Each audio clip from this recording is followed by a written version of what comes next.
Hi, I'm Jennifer Woosley Saylor. I'm a licensed professional clinical counselor and the kid of a cop.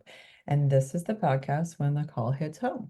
Hey everyone, it's Ashlee Gethner. I'm a licensed clinical social worker and I'm also a child of a police officer. So, welcome back to When the Call Hits Home. I'm Jennifer, And I'm Ashlee. and it's kind of nice. It's just you and I today, Ashley. We've The had some OGs. we've had some great guests, and we just decided it would be you and I today. Yeah, I do have some exciting news. I've had quite a few people reach out talking about our last two episodes, which I love. I didn't realize how many people haven't heard of moral injury before us. Isn't it wild? It is hard sometimes when I don't know if you relate to this, but being in the field of like making these assumptions of like, oh, this is a language that everyone speaks because I'm speaking it every day. And then you're like, oh, wait, hold on a second. 100%. I was like, so many people have been like, I've never heard of this before. I learned so much from that episode. And then also our last episode too, just being like, oh my gosh, I didn't know this foundation existed. You know what I mean? Just Hmm. how we're bringing so much to light, which is Hmm. really good feeling. It's incredible, but also just so thankful for these people willing to come on and share. Yeah, I mean, I think that's something that amazes me. I just kind of sent a little email to Michaela, and I was so pleasantly surprised that people willing to give up their time. So it meant a lot, and especially how they shared such a remarkable story.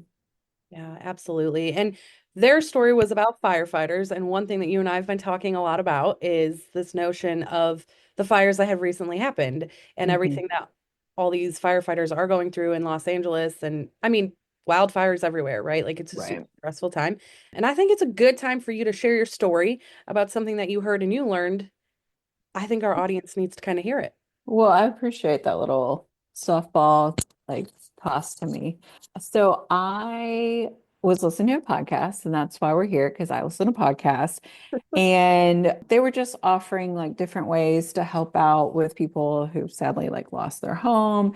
And how do you support specifically, obviously, our firefighting first responders in a situation like this?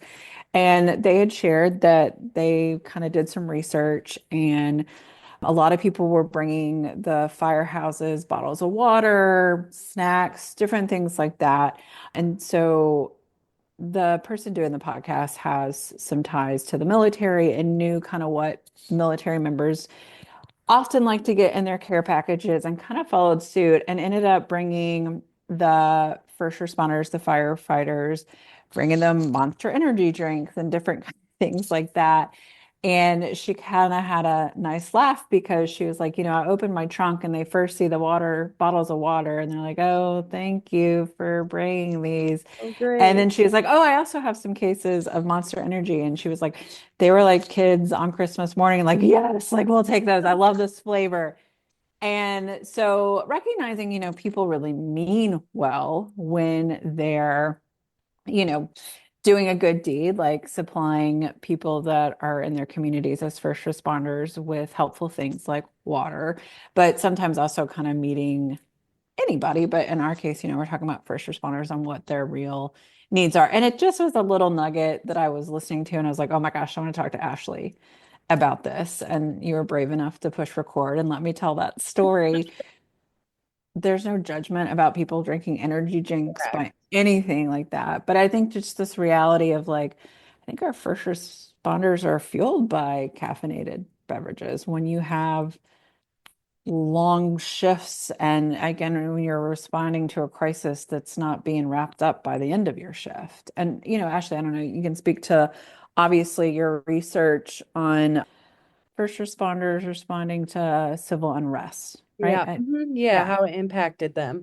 yeah, exactly. And these aren't things that just you clock in and clock out of. You don't know Right. how long you'll have to stay at the station or the firehouse on situations like They this. And really that you need do. caffeine, you need, nicotine, you need different stimulants, to help you continue to respond. Yeah, I feel like when I heard you say the story, right, my my whole self was torn because my clinical side, right, like Mhm. instantly goes bad, right? Like we shouldn't be drinking those things. We shouldn't be pushing this stuff because we know what it can do to our body. But then as you were talking about it, I'm like, this whole perspective opened up for me. And I was like, wait a minute, though. If that is what they need in that moment, who am I to say don't? Right. Right.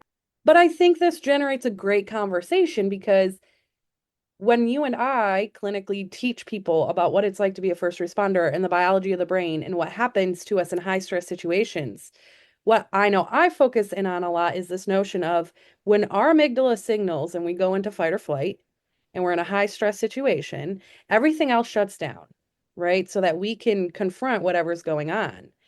One of the biggest things we kind of neglect to focus on with that is that our whole digestive system also goes underactivated to conserve Hmm. energy, right? And so when I hear that stuff, of course, my brain instantly goes, that's bad for you because I'm always pushing this notion of the biology of the brain and the human body and how it responds. And if we're Hmm. constantly on those things, but we're also constantly being engaged in high stress situations, we're just pumping ourselves with negative stress hormones.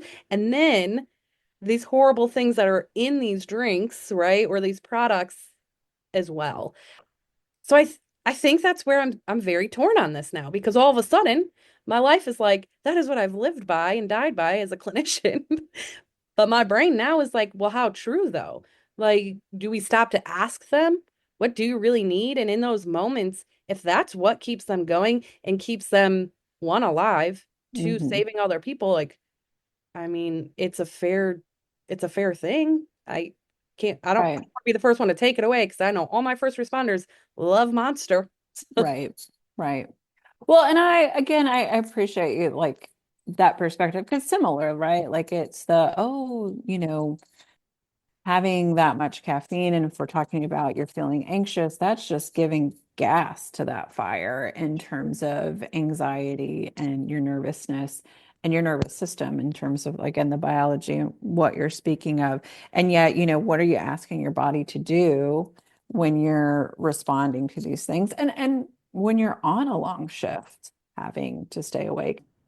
In graduate school, I work the graveyard shift, the night shift. And if, I didn't have a caffeinated drink before I started my shift, there was no way I was going to stay awake. Like that just wasn't going to happen. And so again, sometimes it's meeting yourself on what the need is for the time. And, everything in moderation, obviously. Unfortunately, I've worked with people that were having heart palpitations Correct. because of the amount Correct. of energy drinks that we're drinking. And so, I mean, that is something that you have to explore and recognize. But, part of our conversation today was also recapping some of our podcasts because we have gotten some great feedback from our listeners.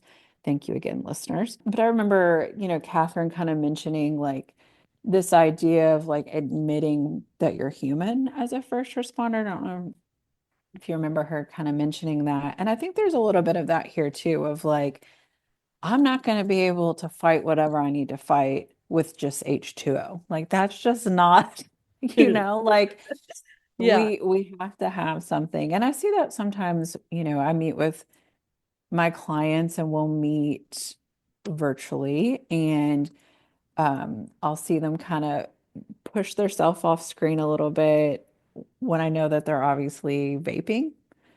And I'm pretty quick to say, like, you can do that in front of me. Like Right. we're virtual. I'm not gonna be Right. impacted by your vapes. But also that, if that is something that you're doing, then let's just be honest that we're doing that. Like, there's no judgment in Yeah. that decision to do that. And I want to make sure, there's no judgment in drinking energy drinks. I Yeah. am a little worried that we might have lost our sponsor of Monster and how we started this podcast. So, I mean, if they want Like to they're have, out. They are out. if they wanted to give us money to advertise their product, I'm not going to say no. But yeah, I think it is this like, just the reality that we're not, this isn't, I'm going to use an old Leave It to Beaver. I don't even know if people are going to get that reference, but that this isn't, we're not living a world where we have to be perfect. Yeah. Of course we'd want to just have our 8 glasses of water a day and that be all we need. But, Yeah. if you have to have a cup of coffee at 4 o'clock in the afternoon to get you through, then like that's part of it. If you need nicotine because of what it offers you in those moments, like again, I think if we can come to this place of just being honest, that's going to help Right. us in the long run. I agree with that. I think that I'm reflecting now. I'm trying to reflect as a child of a first responder and what I my poor dad. I just let his stuff out. Like he's probably so over it. You did get that signed consent form from him though, right before you. Yeah, right. Not on this episode. Sorry, Dad. No, but there is a reality that I remember seeing him being so tired, right? And like Yeah. always this, especially towards the end of his career, it would be coffee in the morning, a cup or two, or his big, I Oh, don't know, the the big mug gulp. cups, right? Like Yes. the the big cups of coffee that he would leave to work with and what have you, and then it's energy drinks all day. And I Mhm. remember getting to the point where I would be like, Dad, man, why do you need all that? Like, that's a lot. And I promise you, I said to him, Dad, you're gonna have a heart attack. Like, that is a lot. That is a lot. That is a lot of energy drinks. That is a lot of caffeine. If you're feeling this way, is there something wrong? Like, and I thought that to myself all the Mhm. time, because of course, God love him, you know, no, are you stop it? I'm fine. Right. It's fine, Right. right? That Hmm. normal, typical response. And then guess who has a massive heart attack? Well, I knew that when you would say, I was like, oh man, you really predicted that. Yeah. And Hmm. and again, right? Like, thank God he survived because that was a horrible Yeah, day of my life. But of course. I I know that it's not always about that stuff either. There's a lot of genetic factors and things like Oh, of that course. Yes, cause yes, these. yes, yes. I think when I look at it though, I'm not saying it's always the monster and the caffeine. It's the high stress of the job that starts to Yep. burn them out that they think they need it so much. Hmm. Yep. Right? Like, and even as a child, I saw that, which is wild. But it's this notion like, what is the statistic? I should fact check myself here because I think it's changed. But is it 5 to 7 years of a life expectancy after retirement? Exactly. Isn't it like less now? I've heard 3 to 5 years of a Oh, first I responder. just know the old statistics. I haven't looked at the most recent data when it comes Yeah, to I feel that. like it went Mhm. down, which, geez, help us, right? But Right. to me, that is such a sad statistic. Like, you're telling Hmm. me you give your life and soul to a job, and then most of our first responders are passing away a few years after they retire and they don't even get to live life Hmm. and see what that's like. You know what I mean? And I just have to think that the things that they do put in their body because of the stress of the job don't help in that Yeah. manner. Yeah. I hear that. And, when we had Jeremy on the podcast and talking about moral injury, to kind of bring us back to that, I thought what was great in terms of what he shared is just that ability to kind of sit with himself and like take a second. Yeah. And I think, we're talking about caffeine. Caffeine is all about, I mean, again, it's a stimulant. It's all about staying up, going longer. And, this idea that we just can't sit still, I think Yeah. sometimes can Mm, be something that I see sometimes with first responders. Like this stillness is more scary. Maybe I'm kind of jumping off topic a little bit with no, I see where you're going caffeination, with it. but I love it. yeah. This Well, is and I think that your original point too, that you brought up about the stress hormones and things like that, like, animals, which are humans, like we have to let some of that out. I don't think we've talked about this on the podcast, that zebras shake after they outrun a lion. This is no. something. So, when the zebras are being chased by a lion and they, escape the lion, they will just shake. And it is just that escape of that stress hormone. Because again, when you're running from a lion, you're going to have adrenaline. And I don't know that we necessarily have a practice like that as humans, a space to kind of let out, your stress hormones and like, instead of we just kind of hang on to them. Well, and I'll die on this hill because I've already Oh said it dear. probably a million times on this podcast, and everyone's going to be like, Ashlee, we get it. But again, that that notion of it takes 12 to 72 hours to actually dump negative stress hormones out of your body. And Hmm. it's not just dumping one time, Right. right? You go from call to call to call and you have a stressful night, that could equate to 4 or 5 times in your night that you're dumping negative stress hormones. And then just that, right? We don't Hmm. leave these jobs and shake our body and release that. Yep. A zebra, right? Like we go home to sometimes chaos. We go like we have to go to the next thing, or even if we're talking about fire, the amount of them that have second jobs, right? Like they do not give themselves any time to cope and to release Well, it's, it. also the experience in getting off your shift and like, I gotta go to the grocery and get the groceries. 100%. Hmm. Yeah. Which is, I mean, I think it's this hard thing because that is life and it's life of a parent. And so it really is sometimes, I'll never forget, and this might be a broken record here as well, having somebody, I'll talk about mindfulness in sessions sometimes, and was talking about meditation. And this first responder said, okay, well, I'm gonna have a goal of meditating for 10 minutes every day. And I said, ma'am, monks aren't even doing that. Like sometimes it's this idea of like, okay, stress hormones, I'm gonna change all that. And it's feeling like we have to reinvent our lives Yep. instead of just saying, it's pulling in the driveway and taking 2 breaths before you Yep. open your door. It's, this was a trick when I first became a parent. It's the, ordering your groceries on your phone and having them ready to just throw them in your trunk. It's these Yeah. things that we do that give us a minute because it's hard to have that in our busy lives. I mean, absolutely. And that's something I stress so much too when I am working with my first responders is like you can you can make almost anything a mindfulness activity. It's Yeah. about the intentionality behind it, Hmm. right? Like anything can really give us a break, just give our brain a break, but it has to have that intentionality behind it. I always give this example of like a lot of my first responders are like, I like doing housework, right? So I like working in the yard and I like doing projects. Okay, fine, but put your music on and zone Hmm. out for a few minutes. Yes. Like for me, it's sports. Everybody knows that by now. It's always sports. So like which can stress me out and give me a lot of gray hair. Thank you, Chicago Bears. Please endorse and help a sister out. But like sometimes, like at football games, I'm not kidding you. Like I will not respond to my phone. I Hmm. will put my phone in my pocket and I will watch the game because that's all I have. You know what? Yeah. Like give my brain a break to do something that it loves. And I think we just think when therapists talk about mindfulness, now don't get me wrong, there's so many incredible things you can do for mindfulness that I will never be like, don't do them. I just stress this fact of it doesn't have to be something grand.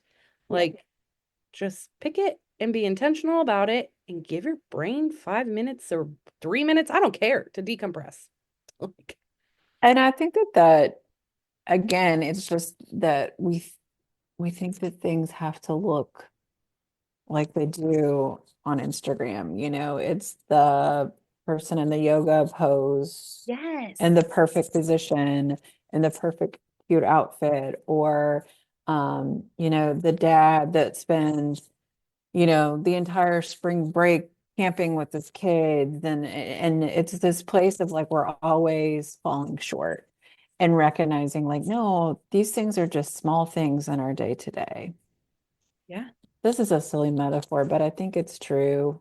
We just had Valentine's Day, so I think it would be kind of fitting that there was something about, oh, I want my flowers to last longer. If I receive flowers from, my partner, and it was just that flowers are meant to keep us in the present. They're not supposed to last a long time. They're supposed to be enjoyed in the moment. And I think that's this mindful exercise. It just needs to be it's a few seconds. It is just about being in the moment. Yeah, absolutely. Absolutely.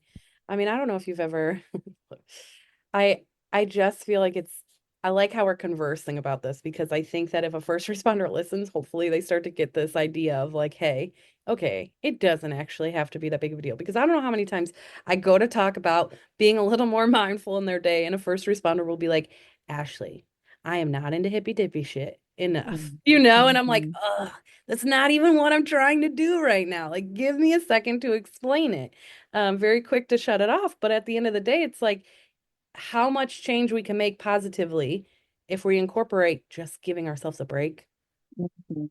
Yep. like, which is wild. Like we're talking about, it's not much. It's really not. Doesn't have to be. No, and I appreciate that because I do. I mean, I meet people that are coming to therapy. I mean, I don't have clients that are court ordered anymore. People come at their own free will and still can be so resistant to things. And like I received that resistance of one, change is hard. Yep. Two, I'm in a really bad place and it doesn't feel like I can ever get out of it. And so I think in understanding those things, and then you're wanting me to do what? Yeah. Like, Yeah. Yeah. of course, this is hippy dippy. Of course, we can be really resistant to this because I've been going 90 miles an hour through brick walls. There's no way that breathing is going to help me. A Right. little silly breathing exercise. And yet, I think it's a massive, massive place of just saying, what if I just tried something a little bit different because this isn't working? Or again, I keep hearing these statistics. And I mean, I think this is a positive too. And I think our episodes before have talked about this, this slight shift in first responding world to consider mental health services or, that like we can talk about, again, that we don't have to be perfect and, having more open and honest conversations about mental health and things like that is a real positive move in the right direction. And I think the other thing I'll always say, and I'll say this as a parent, you know, the things that maybe you're resistant to do because it doesn't fit or life is busy and I just don't have the time, all those things, we're still living our lives as a stage show for our children. Like what they see us do as adults is what's going to help them as adults. And if, again, to your beautiful point, Ashlee, if you could just take a break, like that's a great thing to give your kids I at was times. just thinking that not only because I do get this a lot, right? Well, where do I have the time when I have kids at home, when I'm working overtime, when I'm doing all these things? And there are times where I'm just like, maybe it's not so much finding the specific thing, which I do think is beneficial, right? Like trying to find Of that for yourself. But when we course. don't have the time, I always say to them, like, do it with your kids. Maybe it's just about sometimes in life having fun, right? Like, Mhm. when is the last time I always, this is my, this is my favorite one, but I always go back to like, have you built a fort with your kids and watched a movie with them, Yeah. right? Again, Yeah. like, we don't stop to think about that, but do that with your kids. Watch a movie, tune out the world for a little bit and be present with them. Our Mhm. children, who I got to give a shout out to Larry because our children, right, are our best example of being mindful. Yep. And Yep. so why not tap into them Hmm. to help you do that? And while Oh, you're doing that, absolutely. you're building a bond with them and creating a core memory that they will not forget. Right. And so I think There, that's so important. it is so important. And I think that there's so much pressure to get all of the boxes checked and to get dinner on the table and, all of these things and recognizing what actually is most important is that time that we get to spend with our families.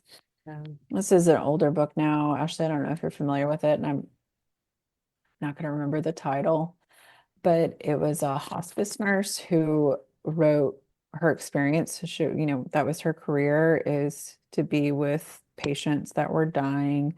And she wrote this beautiful book and just said that, nobody on their deathbed said they wish they spent more time at work.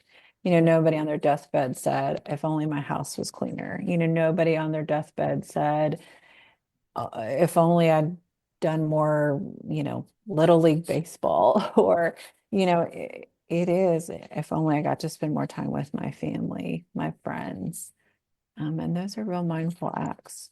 Yeah, absolutely. And then of course, my brain goes to how do we, how do we encourage people to separate that identity of the job from everything else? Because that's such a big challenge too. It's a huge challenge. I mean, I think that might need to be its own. Its own episode. Yeah. Yeah, because Because I man, we're think it's jumping true. here. But Yeah. I think great. And it's so funny in doing this. Y'all, we just hopped on the Yeah, we podcast. Like did. that's what we did. But it is amazing how like our brains, like I see your cogs moving, Ashley, as we like have this conversation in terms of the relationship. And I also think in recognizing, and I think what you said so beautifully about giving yourself a break, sometimes it's just the honesty of like, this is my best right now. Yeah. Yeah.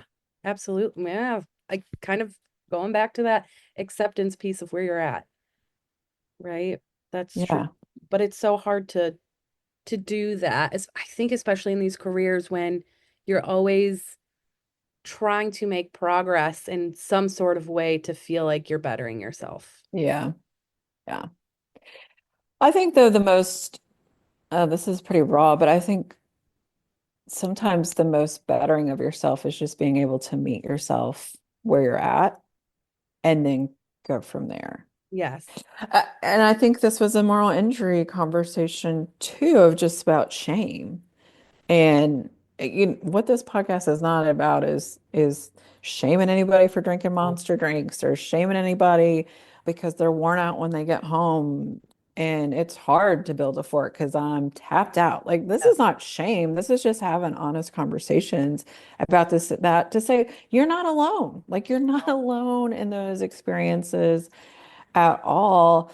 And all we want to say is that we care about you and want to support you because we know how much you love your kids. We know how much you want to be there. Like that's what we felt. And again, that experience for you, Ashley, with your dad, with those kind of things too. Absolutely. Actually, it's a really good point. I've never stopped to think about the fact that we don't say those like those things because we can be so I can I'm going to speak for myself here. I can be so clinician driven that I Right. forget that our audience may not recognize like we're speaking from a place of like, hey guys, this is what we're seeing. So let us help you. Like this is Yes. what we're every day we're working with to try to make sure you guys get through this career and are okay at the end. Hmm. Right. And so I think that was such a great point to hone in on because you're right. There is no judgment with it. We just Hmm. care so deeply that every first responder is okay. Like that is a huge Right. goal of mine.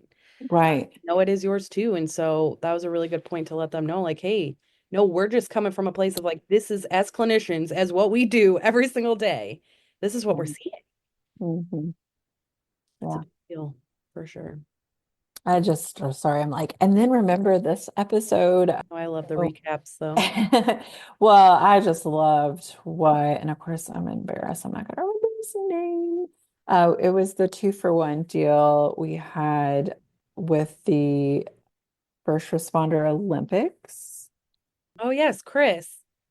Yes. Yes. And, really saying that we don't always point out what first responders are good at.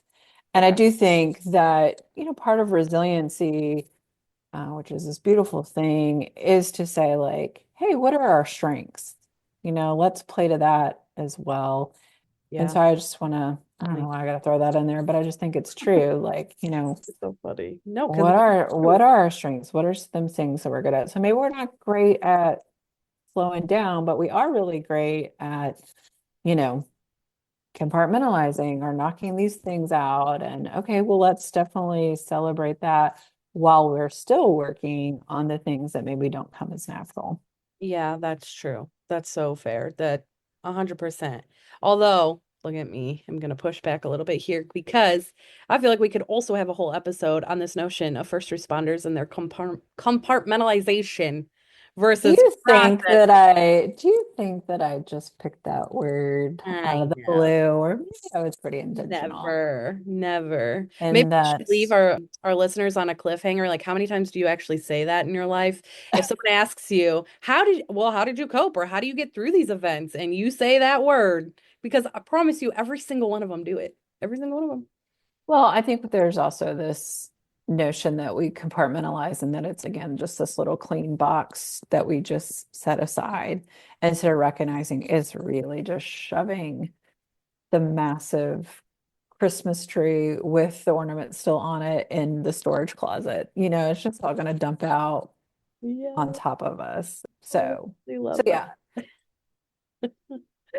So I'm this just hopping on the podcast, I think, has led to more conversations for so many more sure. because right Yeah. now I'm like, okay, I have all these other topics that I feel like I need to talk about right now, and I'm trying so hard not to go into them because I'm like, no, they will be great on their own. I just Yeah. think that people should think about, right? Leaving them thinking. It's how you come back. Yeah, absolutely. And if you've hung on to this episode through all this here, there, and everywhere with us, thank you for sure.